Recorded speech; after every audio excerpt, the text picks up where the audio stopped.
ఇప్పుడు మీ మీ దృష్టిలో రేఖా సింగ్ గారు, ఎవరైనా మీరు పబ్లిక్ లైఫ్ లో కూడా ఉన్నారు కాబట్టి లీడర్ గా, ఎవరైనా ఫోన్ చేసి చెప్తున్నారా మేము బాగా రాసినాం సరే మాకైతే చెప్తున్నారు, కానీ చాలా మంది ఫోన్ చేశారు. గవర్నమెంట్ ఎంప్లాయీస్ కూడా ఆల్రెడీ జాబ్ చేస్తున్న వాళ్ళు, గ్రూప్ అని ప్రిపేర్ అవుతున్న వాళ్ళు, రాసిన వాళ్ళు మాట్లాడారు. మీకు ఎవరైనా అట్లా ఎగ్జాంపుల్స్ ఏమైనా ఉన్నాయా?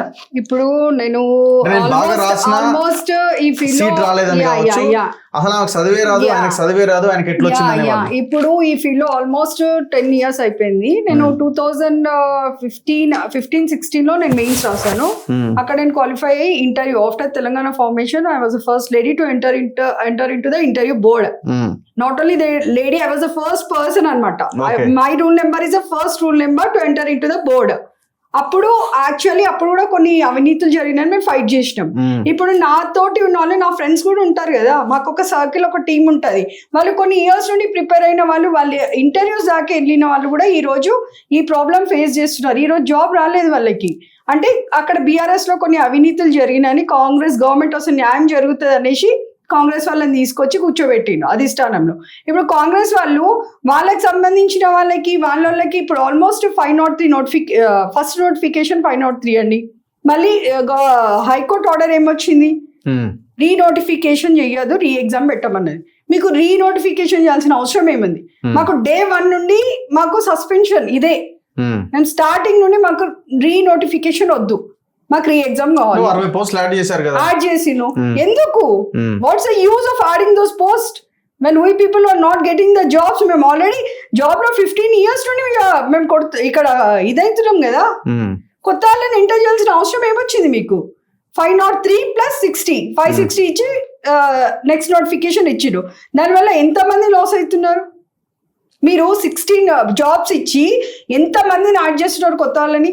న్యూ కమర్స్ ఎంతమంది వస్తారండి? మీరు నిజంగా మీకు అంత ట్రాన్స్పరెన్సీ ఉండి, మీకు నిజంగా అన్ఎంప్లాయీస్ కి జాబులు కల్పించాలి, మంచిగా వీళ్ళని ప్రొవైడ్ చేయాలి, జాబ్ ప్రొవైడ్ చేయాలనుకున్న వాళ్ళు మీరు నోటిఫికేషన్ లో చేంజెస్ ఎందుకు తెచ్చిండ్రు? ఎవరి స్వలాభం కోసం మీరు ఈ నోటిఫికేషన్ తెచ్చిండ్రు కొత్తది? మీకు నిజంగా న్యాయము చెయ్యాలి, ఈ పిల్లలకి జాబ్స్ లేవు, ఈ ఇయర్స్ నుండి దే ఆర్ సఫరింగ్ అనుకున్నప్పుడు, బీఆర్ఎస్ వాళ్ళు అన్యాయం చేసిండ్రు అని అనుకున్నప్పుడు మీకు కొత్త నోటిఫికేషన్ ఇవ్వాల్సిన అవసరం ఏముంది? అంటున్నారండి. సరే మీరు కొత్త వాళ్ళు ఎందుకు అని అంటున్నారు? ఏదేమైనా జాబ్ కొట్టే వాళ్ళు మెరిట్ అయితేనే కొడతారు కదా. వాళ్ళకి మాకు ఏజ్ డిఫరెన్స్ ఉంటది కదా. ఇప్పుడు వాళ్ళు newcomers, they are having lot of opportunities. They are still the students who are completing 22 years still they are having 30 years. 20 to 30 40 50 వరకు ఉంటాయి. 49 50 వరకు ఇస్తుంది కదా SC ST రిజర్వేషన్స్ లో. వాళ్ళకి ఇంకా ఆపర్చునిటీస్ ఉంటాయి కదా.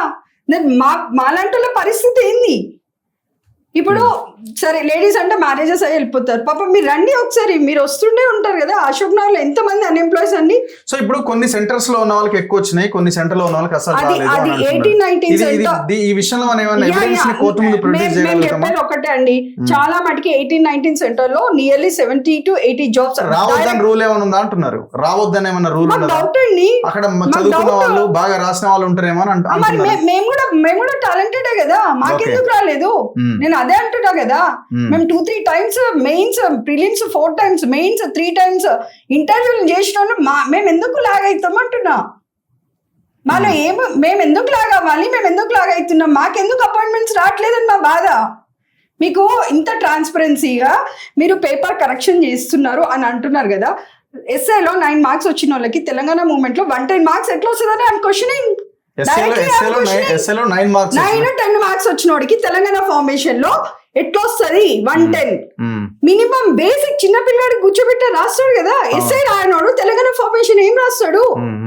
ఇట్లాంటి క్వశ్చన్స్ మాకు ఎరైజ్ అవుతుంది మరి డౌట్స్. సో ఇవన్నీ ఎగ్జాంపుల్స్ ఉన్నాయి మీ దగ్గర? ఉన్నాయి. మీరు జనరల్ గా ఆలోచించండి రఘు గారు. ఇప్పుడు ఎస్ఐ రాయనోడు ఫార్మేషన్ ఏం రాస్తాడు? అట్లా ఎంత మందికి వచ్చినాయి? ఇప్పుడు ఉంటాయి వాళ్ళ దగ్గర లీగల్ గా. ఇప్పుడు మేమేం అదేం చెప్పలేము. డైరెక్ట్ అప్రోచ్ టు హైకోర్ట్ ఆ సుప్రీం కోర్ట్ అది. ఇప్పుడు మేము ఎవిడెన్స్ పెట్టి, ఇప్పుడు కోటి ఉమెన్స్ కాలేజ్ లో 18-19 సెంటర్ నుండి ఇంతమందికి జాబ్స్ వచ్చినాయి. ఇప్పుడు ఉమెన్స్ కాలేజ్ లో జెంట్స్ ని అలో చేయలేదు బికాస్ అది ఉమెన్స్ కాలేజ్ అని చెప్పారు. మరి ఇక్కడ సెంటర్ కోడ్ 5 లో government degree college for women's Begumpet code, ఇది centre code 7 Spoorthi women college degree college. ఇది సెంటర్ కోడ్ 9 ఇది mega women's degree college. Code centre code 15 mega engineering college for women's. Centre code 17 Indrapradesh degree college for women. Narayana engineering college for women, వీళ్ళందరూ women's college కాదా ఇది? ఇది women's college కావా? అవునా? మరి ఇక్కడ ఎందుకు పర్మిషన్ ఇచ్చిండు మీరు? ఓహో, ఇక్కడ జెండర్ డిస్క్రిమినేషన్ లేకుండా మీరు పర్మిషన్ ఇచ్చిండు, అక్కడ ఎందుకు నాట్ అలౌడ్? మాకు ఇట్లా అబ్బాయిలు ఉన్నారు అమ్మాయిలు ఉన్నారు, అక్కడ మాత్రం స్పెసిఫిక్ గా కోటి ఉమెన్స్ కాలేజ్ లో సెంటర్ మొత్తానికి ఆ కాలేజ్ లో మీరు జెంట్స్ కి అలో చేయలేదు. ఏమైనా అంటే వాష్రూమ్ అని అదని, అది రీజన్ అండి, స్టూపిడ్ రీజన్ అది. మీ అనుమానం అర్థం కావట్లేదు మా పాపం వాళ్ళకి ఏం జరిగిందని మీ అనుమానం అండి? ఇప్పుడు మాకు తెలిసి వాళ్ళకి ప్రొవైడ్ చేయాలనుకున్నారు, అపాయింట్మెంట్ ఇవ్వాలనుకున్నారు, తీసుకెళ్లి కూర్చోబెట్టిండు. అంటే అందులో అందరు ఇన్ఫ్లుయెన్స్ ఉన్న వాళ్ళు ఏం లేరు కదా? అందరు ఇన్ఫ్లుయెన్స్ లేకపోయినా ఉన్న వాళ్ళకి ఒక రూమ్ ప్రొవైడ్ చేయొచ్చు. సెంటర్ అనేది ఏంటంటే వాళ్ళకి ఇవ్వాలనుకున్నారు, కొంతమందికి ఇచ్చారు. మా దగ్గర ఫలానా మనిషి వీళ్ళు ఇన్ఫ్లుయెన్స్ ఉన్న వాళ్ళు, వీళ్ళు డబ్బులు పెట్టగలిగే స్తోమత మనం చెప్పగలుగుతామా? మాకు దొరుకుతాయి అండి అవన్నీ? చెప్పండి. I'm not talking about the whole centre. Women's college, కోటి ఉమెన్స్ కాలేజ్ గురించి మాట్లాడితే I'm talking about centre number 18 and 19. తను జీవో 29 గురించి కానీ లేకపోతే అటెండెన్స్ విషయంలో కానీ కొన్ని ఎవిడెన్సెస్ మనకు కనిపిస్తున్నాయి. పర్టికులర్ విషయంలో చాలా మంది ఆరోపణ చేస్తున్నారు, ఆయనకి ఇందులో ఎక్కువ వచ్చిందో తక్కువ వచ్చినాయి, ఎట్లా ఈ సెంటర్ లో ఈయనకి ఎక్కువ వచ్చినాయి, ఈ మిగతా సెంటర్ లో ఎందుకు ఉద్యోగాలు రావడం ఒక లెక్క. ఇవి మనం చెప్పడానికి బాగానే ఉన్నాయి, కానీ కోర్టు ముందు దీన్ని ఎట్లా మనం పెట్టగలం అనేది. ఆర్టీఐ వేసినప్పుడు వాళ్ళు ఇన్ఫర్మేషన్ ఇవ్వట్లేదు, కాన్ఫిడెన్షియల్ మ్యాటర్ అంటున్నారా? వాళ్ళు ఇన్ఫర్మేషన్ ఇస్తే ఫస్ట్ వాళ్ళు చేసిన తప్పు ఏంటంటే, మీ దగ్గర నోటిఫికేషన్ ఉందన్న అలా వీళ్ళు చేసిన పెద్ద తప్పు బ్లండర్ 15.2 అన్న నోటిఫికేషన్.